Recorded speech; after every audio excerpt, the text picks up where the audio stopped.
Hi, this is K.R. Henderson, and welcome back to If My Heart Could Speak.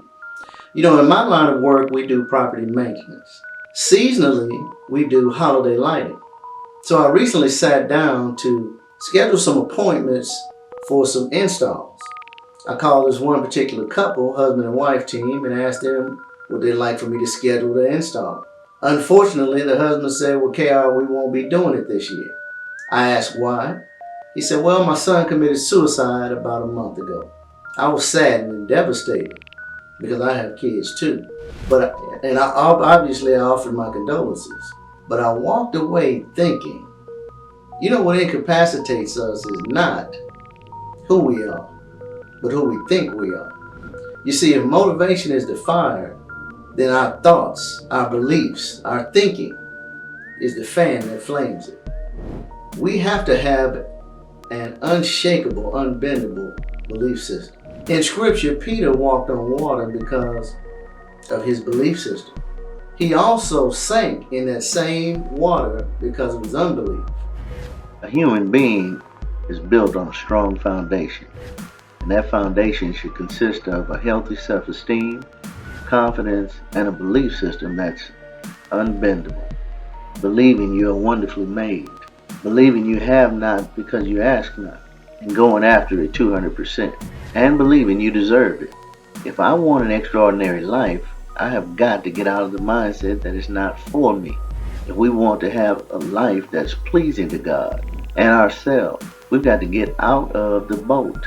You have only one life, and the luxury of time is not a luxury for you. So get on with it. You see, we have an opportunity to present our fruit to a dying world.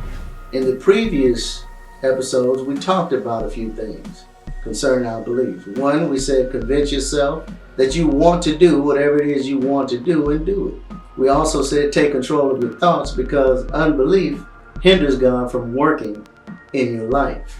Then we said surround yourself with people who have an unshakable belief system and break up your task into smaller tasks.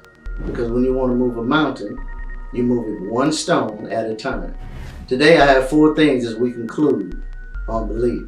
The first thing, and I want you to write these down, stay focused. Distractions come in the form of a chameleon. They come in all shapes, sizes, and colors. I told you, people who aren't going anywhere, they want you to go with them. People who aren't doing anything, they want you to do it too. And by all means, no TV binging. That's another distraction. Some of you don't watch a season in a week. You'll watch a season in a day. What a waste of life. Make a to-do list. I know it's old school thinking, but it'll keep you from distractions and keep you on task, pointing in the right direction as far as what you have to get accomplished.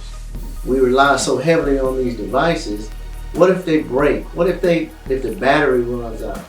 Then you don't really know what you're supposed to be doing. The second thing is start where you are. Oftentimes I hear people say, I would go into business if I had this connection, if I knew this person, if this door would open up, if my funds were right. Arthur Ashe, the late great Arthur Ashe, had a quote and he said, start where you are, use what you have, do what you can.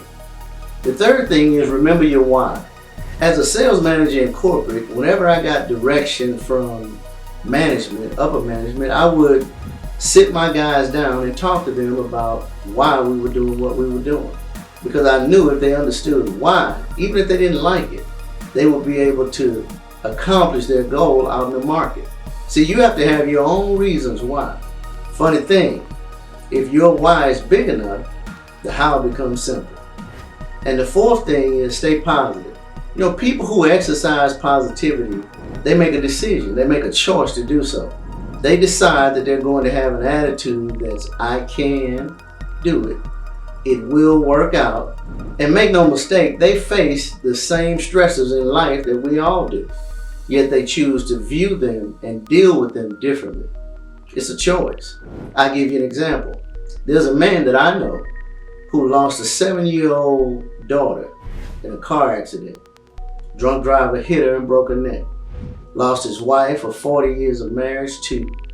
And recently, he lost his leg. But when I talked to him, Every time I talk to him, he's as energetic, he's as enthusiastic, he's as positive as he was the first day I met him. He's my uncle, Reverend Gordon Johnson Jr. So you see, let's make no mistake. We have to have a belief system that's unbendable. I mean, belief is right up there with oxygen, because without it, we really can't do anything. You see, that day that Peter walked on water, he had a testimony. But the disciples who were with him also had a testimony. Their testimony was that they saw him. You see, I told you before, nothing is impossible. But what I didn't tell you was all things are possible with God. Mark 10:27.